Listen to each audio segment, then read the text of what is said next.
Welcome to this pre-local conference of youth webinar. So he's from the Ministry of Minerals, Energy and Water Resources. This underscores his dedication to shaping sustainable practices in Botswana, his understanding of complexities on mitigating climate change impacts while ensuring a just transition aligns seamlessly with the objectives of this seminar. So I would like to give the floor to you to take us through this session. Thank you very much, Chair. I'm in a place where in another meeting conference, which is there's a bit of background noise, so you would pardon me a bit for that. Am I expected to share something, or I can just speak from my notes? You may speak from your notes. Okay, all right. Okay, thank you very much, colleagues. I was told about this yesterday, so I don't know how well prepared I am, but I'll give it my best shot. Basically, for us in the Ministry of Minerals and Energy, as it has been said, we deal mainly with the issue of climate change mitigation, and basically, the difference, I don't know if you've talked already about adaptation. Climate change mitigation refers to efforts to reduce or prevent emissions of greenhouse gases. It differs with adaptation is in the sense that mitigation efforts precede the actual emissions themselves, while adaptation mainly deals with helping the ecosystem or human beings to deal with GHGs in response post the emissions themselves. So climate change mitigations can mean using new technologies, for example, renewable energy. The other thing that people don't talk a lot about is the issue of making equipment more energy efficient. In you having more energy efficient equipment, it means you are using less energy, and less energy means you are emitting less. So a lot of people talk about renewables, but they more often than not do not talk about energy conservation and energy efficiency. So I would say that would be how I would describe mitigation. It can be as complex as a plan for a new city, new highways with bicycle lanes, new bus lanes, or it can be as simple as a small thing like a small cook stove design, for example. Now, in terms of the energy sector in Botswana, I could just share three major targets that we have to ensure that we meet our pledges in terms of the Paris Agreement. The three targets are that we plan to have a 50% share of renewables by the end of our Vision 2036. We also plan to, before 2036, we plan to have at least 30% share of renewables by the year 2030. And then in terms of energy, you remember I talked about energy efficiency and conservation. We plan to also have a 25% reduction in total energy consumption by 2032. Now, these are our targets. In terms of our own national development plan, and also in terms of what we have ratified in the Paris Agreement. I'm saying all of this, and remember that the background of all of this is that in terms of our energy emissions in Botswana, the energy sector accounts to about 70% of 60 to 70% of our emissions, and that's quite significant. Now, the one thing that we are trying to do as a ministry is that we realize that meeting our national targets, in the past, we've always looked at government efforts, and we now realize that these targets, we should have as much private sector participation as possible. This is why in our new integrated resource plan that was approved in 2020, we've decided that all the projects that we are going to undertake going forward are going to be done through what we call independent power producers. We plan to have up to 1,000 megawatts of new energy renewable projects by 2030, where private sector will build these power plants. Then they sign what we call power purchase agreement with Botswana Power Corporation, and then they build the plants and they sell the power to government through Botswana Power Corporation. So those are the some of the projects that are already ongoing. Include a 100 megawatt solar power plant in Jwaneng, another one in Silibe Pikwe, 100 megawatts. As we speak, we are floating another tender for 200 megawatts of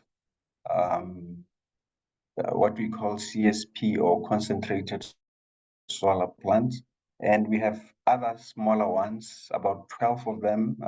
When you add them together, they make about 35 megawatts in major cities and towns in Botswana, some in big villages, like some have been already commissioned in Shakawe and Bobono. There's other areas like Maung, Lobatse and Khanzi, which are also being floated.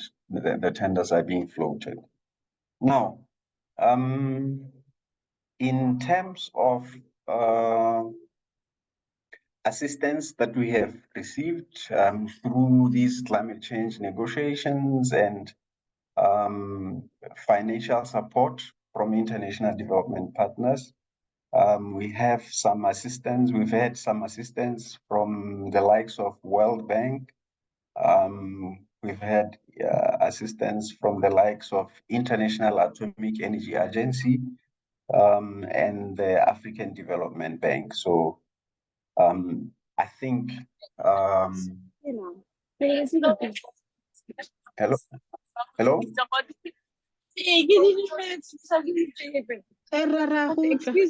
Okay. Okay. There's some background noise. Okay. Yes. So I was talking about the assistance that we have received so far. Now, in terms of the challenges, you would realize that what we are going through, not only as Botswana, but as the world, is that we are going through a transition where we had our traditional power plants, coal power plants and the likes, and we're in a transition to into a carbon pathway where we have where we like to have systems or plants that emit less. It comes with challenges, and one of the biggest challenges is cost.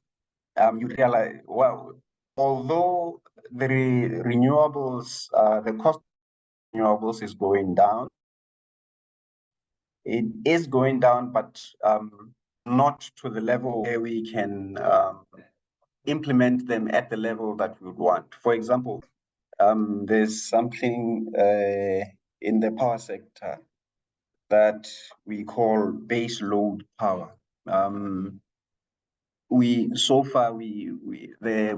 It's cheaper to employ renewables during the day when there's sunshine, but once you add the cost of storage, the cost goes quite high, and to cover such costs is one of the challenges that we have. Also, as Africa, we still have some investors viewing Africa as a more riskier environment for investment, and this perception, it almost always filters into the cost of the project. Other challenges include, total refurbishment of our network or power systems to be able to cope with injection of a lot of renewables. So these are some of the cost of transition into more renewables in our systems. Now, this brings me to the last point that I want to talk about, which is the issue of just transition, which is one of the topical issues at this climate change discussions, that as developing countries, as we transition to these new systems with more renewables injected, it should be done in such a way that it does not disadvantage us, and we should do it in such a way that we don't, as we transit, we build newer green plants, we don't lose jobs. So this is still a hot topic in terms of what does it mean, what does what for Botswana, for example, what just transition means.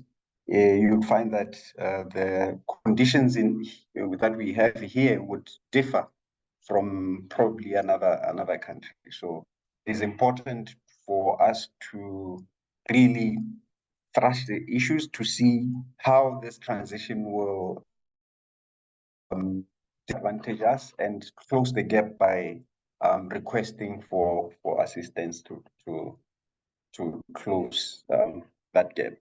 I wish I had more time to talk about other issues relating to mitigation. There are other issues such as mitigation core benefits, other issues such as climate justice, other issues such as net zero policies.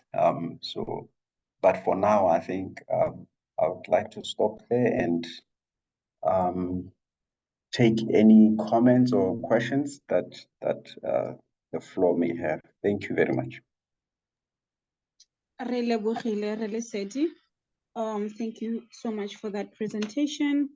Relesedi o buile go le gontsi ga go tsena mo dikganyeng tsa adaptation and mitigation.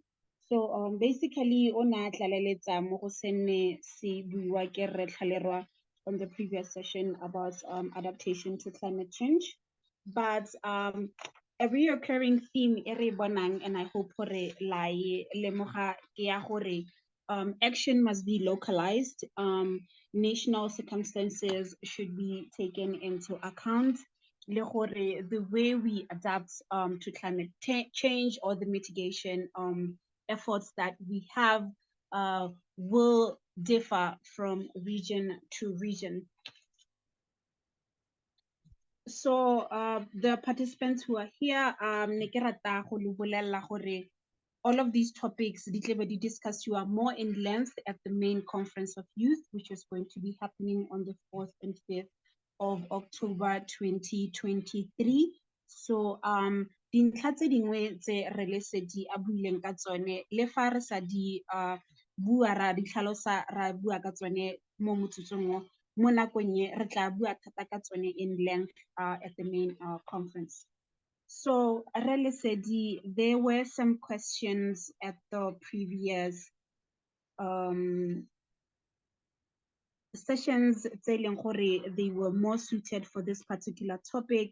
So, potso ya ntlha ya re, with implementation of certain interventions like online networks for farmers, how do we get it to the farmers who need it the most but aren't really big on technology? Can you repeat the question, please? Potso go raya gore ke ya mitigation ya re le adaptation ya re, with implementation of certain interventions like networks for farmers, how do we get it to the farmers who need it the most but aren't really big on technology? Okay. When you say network, I assume you mean power or electricity networks. What Erra. we are doing as government, in fact, let me put it this way. We have a two-pronged strategy, if I might put it that way. We want farmers to have access to electricity through the national grid. However, there are some areas where it is not economically feasible to pull the grid to those areas. And in those areas, it is more, we find that it is more feasible to use what we call off-grid solar systems. As a ministry right now, what we are doing is we have agreed with, or we are in the negotiations with National Development Bank, which also is in touch with farmers through other programs like provision of solar water pumping systems. We are going to provide grants and loans, low interest loans where applicable, where farmers will apply at NDB to be assisted with solar water pumping systems, solar PV systems, so that they can use in their farms to run their equipment. Now we have some funding from our development budget that we'll use for this, but this will just be for the initial phase. Probably we're still at the tail end of finalizing the program, but our intention is that we will assess low income farmers, for example, and then give them grants, and then those who are more able, we give them low interest loans. We are hoping that before the end of the year, National Development Bank should publicize the program for farmers to apply.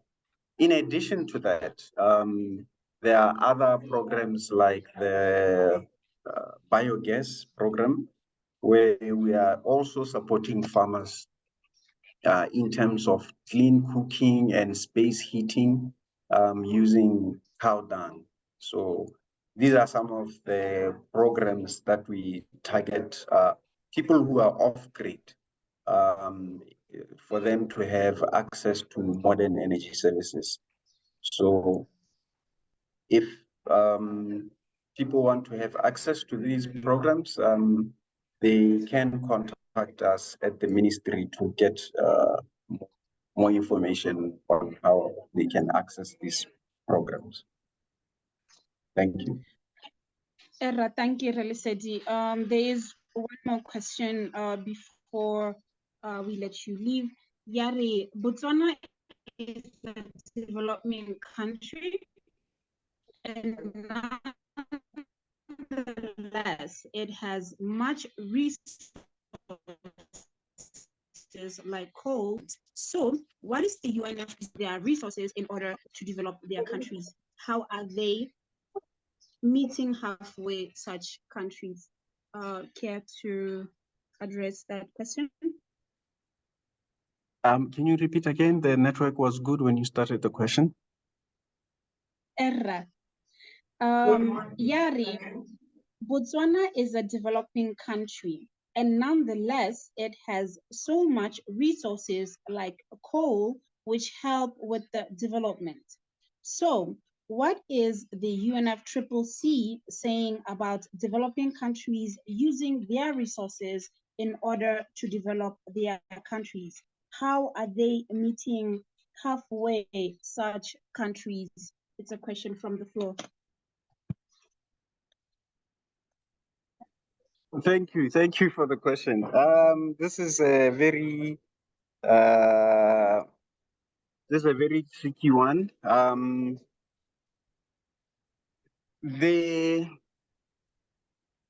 the negotiations, there is an issue. Let me talk about coal because this is what we have. There's an issue on whether to allow countries to phase down or phase out coal by 2050. There are divergent issues on what language to use, whether to say phase down or phase out.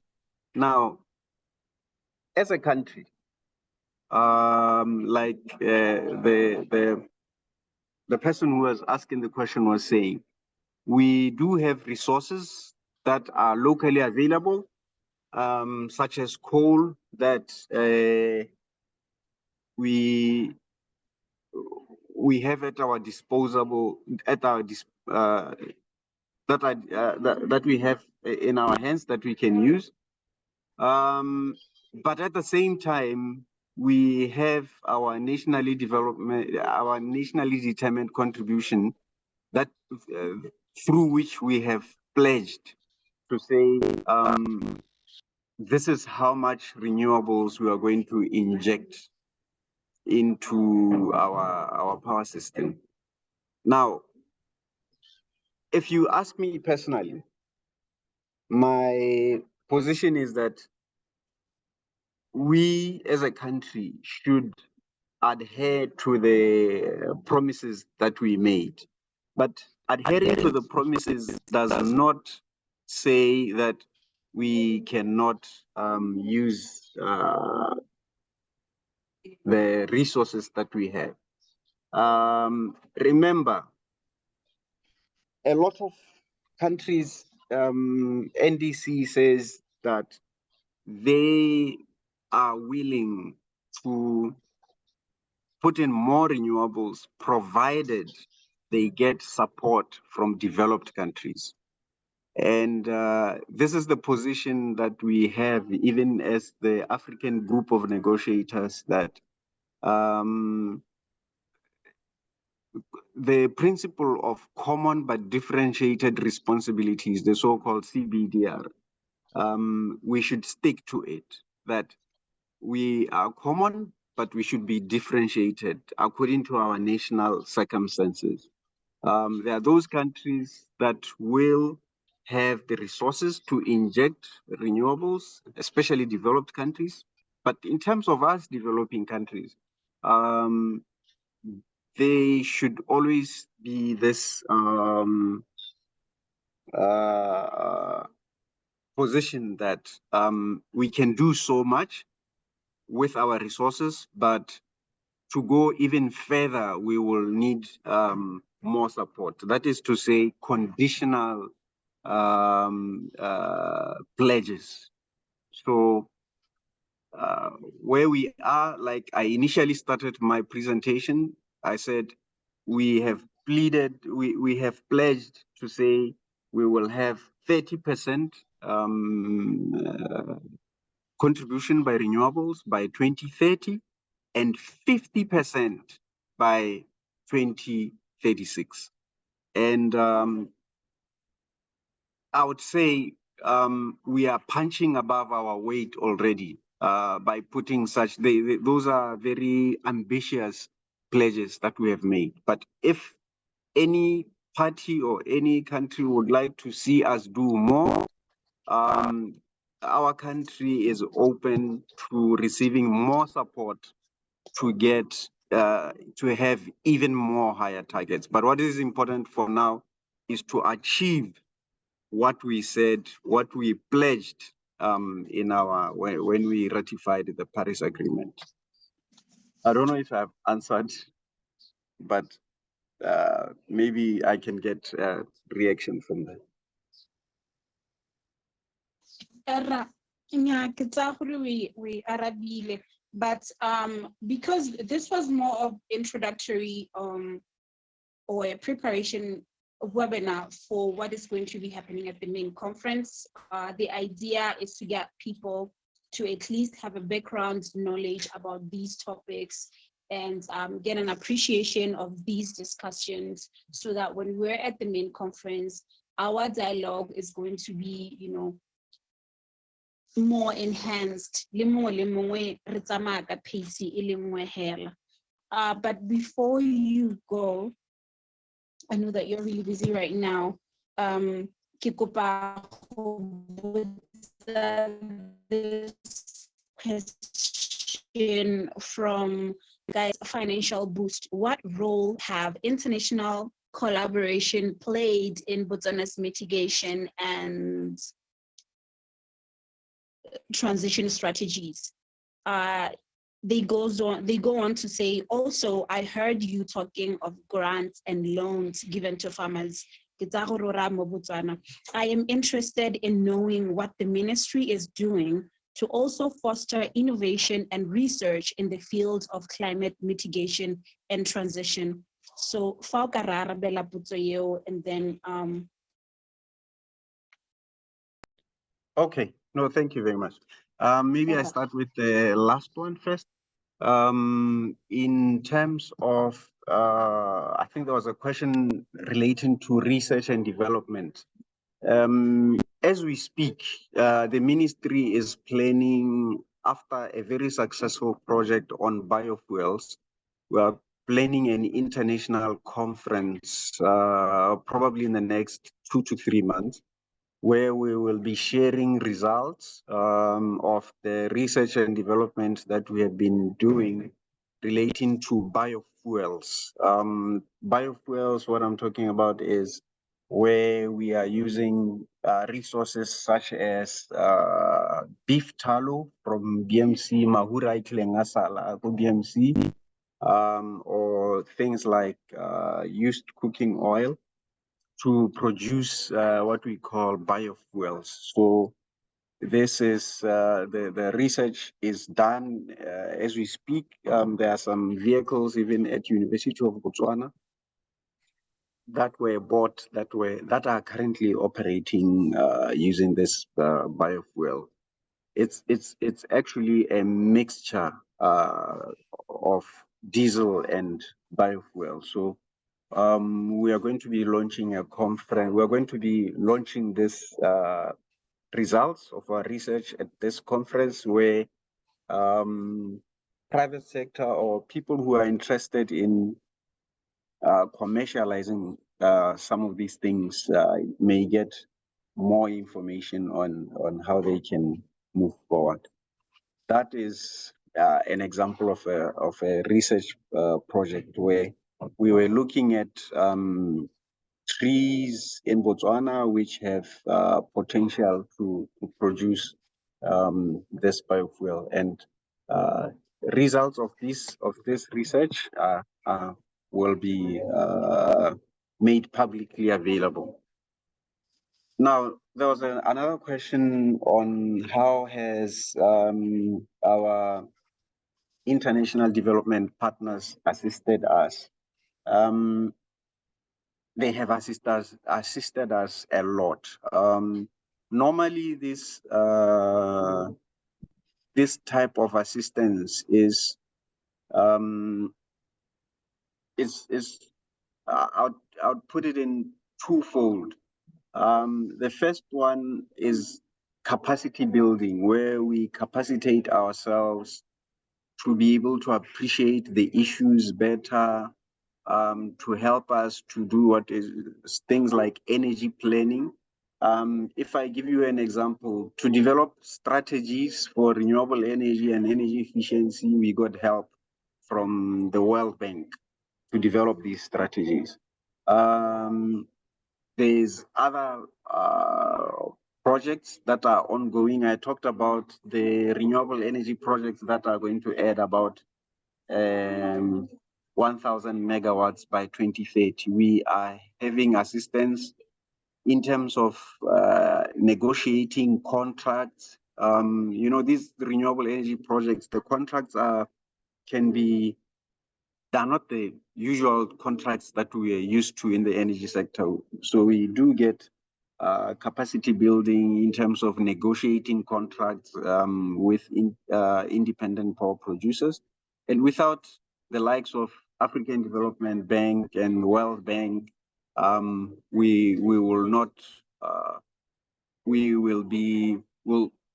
able to do our work efficiently. So these are just one or two examples, but there has been many examples over the years of assistance by these international development partners to help us. What we do need more now is the capacity to tap into these funds, because to tap into these funds, we need to put up project proposals, and they can be very demanding. And we keep on making efforts to capacitate ourselves to be able to write even better proposals so that our chances for winning these proposals, if I may put it that way, we increase our chances. So in a nutshell, we've had a lot of help. Thank you.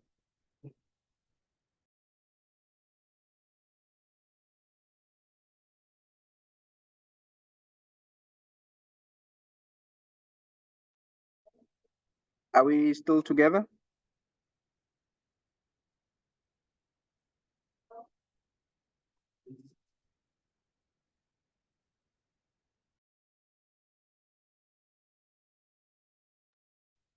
Hello, yes, we are. Thank you so much for answering the question.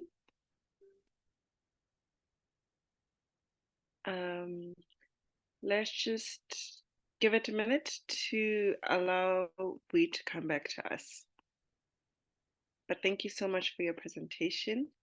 We really learned a lot, especially on the practical side of what is happening here in Botswana. Thank you. You're welcome.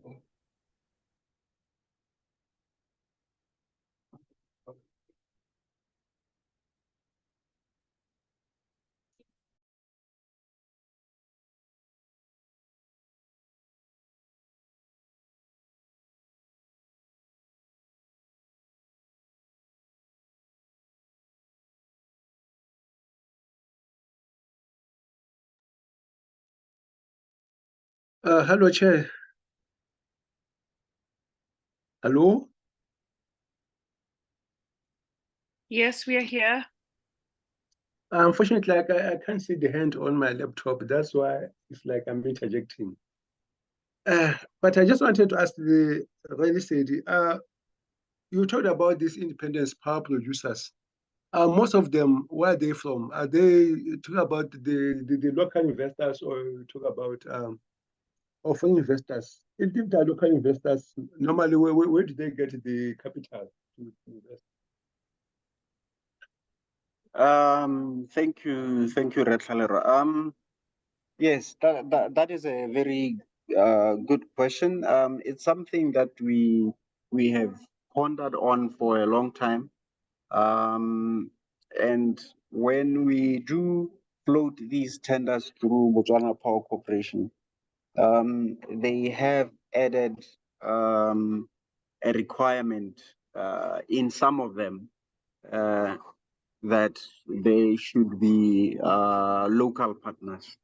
They have put in some conditions. I can't remember them off the top of my head, but they've put in some conditions to say if it is a 20-year power purchase agreement, over such and such a time, the shareholding of the local should increase from this much to that much.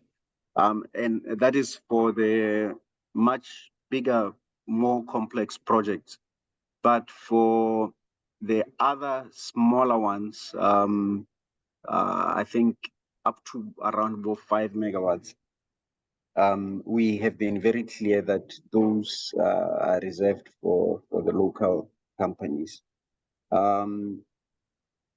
are free to get partners, but those we have been very clear that the local partners, the local investors should tender for those. The thing is, you have to be careful to balance your interests in terms of citizen economic empowerment and not actually scaring investors away. But these things are experiential, if I may put it that way. If you read in literature, you'd realize that South Africa also between 2012, I think, between 2012 and 2020, they had their own independent power producer program, and they put some of these conditions, and you get feedback as you refine your procurement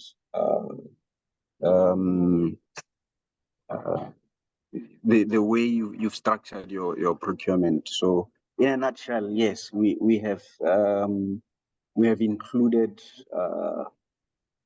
economic CEE policy principles in the procurement of independent power producers. Just a quick follow-up before you close the session. You talked about this integrated research plan, the LP. I know that it's quite ambitious in terms of developing this solar PV power station, CSP, and so forth. But you know that these are land intensive, especially if you want to construct solar farms which can deliver the required capacity. Do you do any environmental impact assessment, or maybe consider the trade-offs such as biodiversity loss when you embark on these solar farms? Because I imagine that lot of vegetation has to be cleared and so forth. Can you repeat the question again? It wasn't very clear coming up. No, I was saying that you talked about IRP, that's the integrated resource plan. Yes. And you talked about how ambitious it was in terms of developing solar power stations. It could be PV, it could be CSP, towards meeting the targets set by Vision 2036. Now, I was saying that when you work on those projects, do you consider the trade-offs which are likely to arise, especially if it involves land allocation? Given that most of these projects, if you want to have a solar farm, you have to clear a lot of vegetation and destroy certain things to get all that. And those are advantages come with sync. So it's like a trade-off. You lose something, you gain something. But have you considered the full life cycle cost benefits of these power plants? Yes, that is a brilliant question. Yes, when what you call the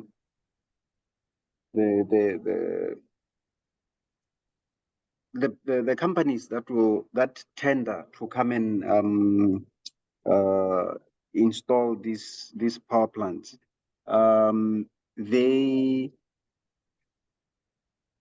they have to show in their modeling. Remember, these things you model them first, and in your modeling you have to show the environmental considerations that you have made. You have rightly pointed out that trees are a sink, and they help us to absorb these emissions. So they do have to show that we used this technology, and this is the trade-offs that it has in terms of environmental considerations.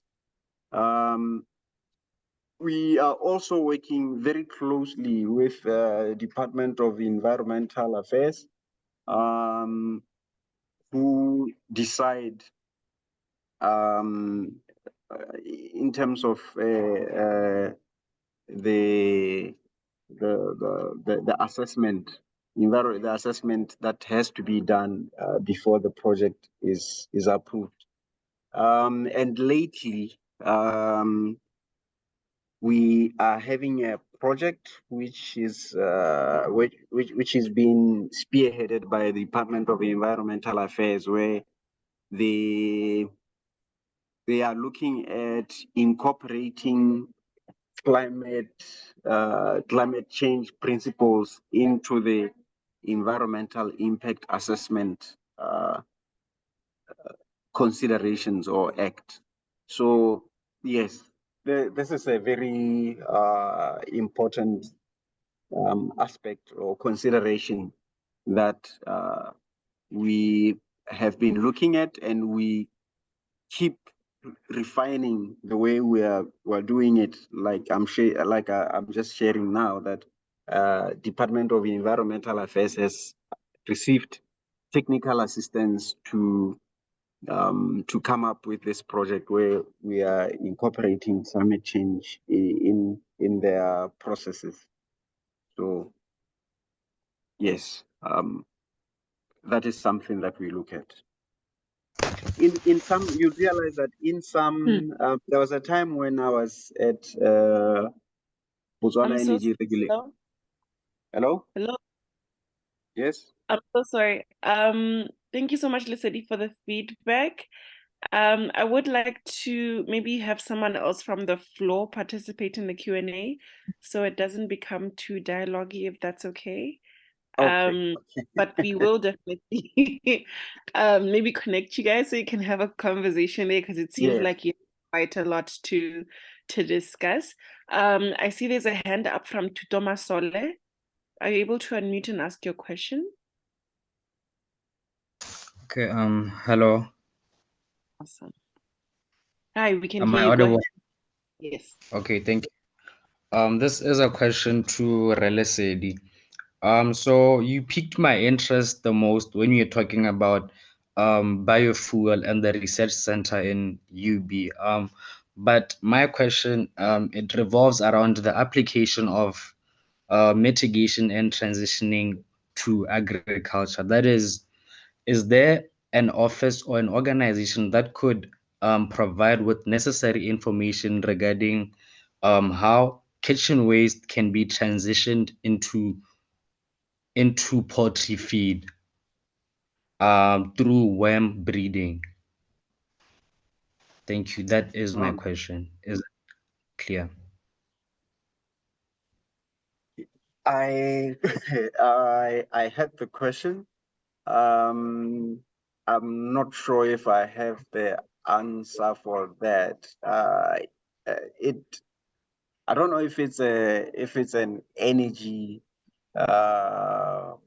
issue, because you're talking about kitchen waste, using worms to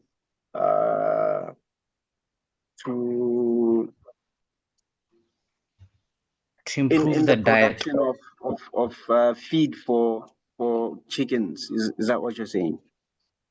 Yes, No, I don't know. I'm not an expert in that area, but I can leave my contacts here and ask my colleagues who are working with biofuels if this is something that they have thought about.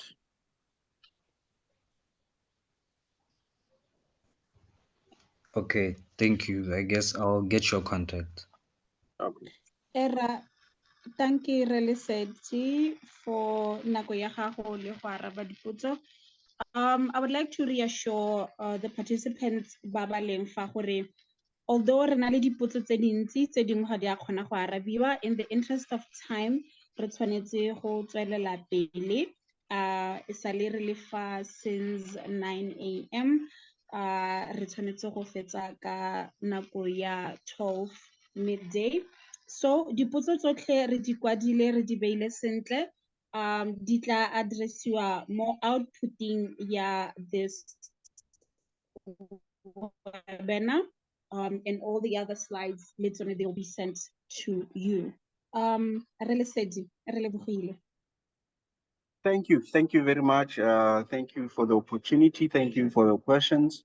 Like I said, I'll leave my contacts, Le Pato, and if there's any more engagement that the participants would like to have, I'm available. And thank you very much.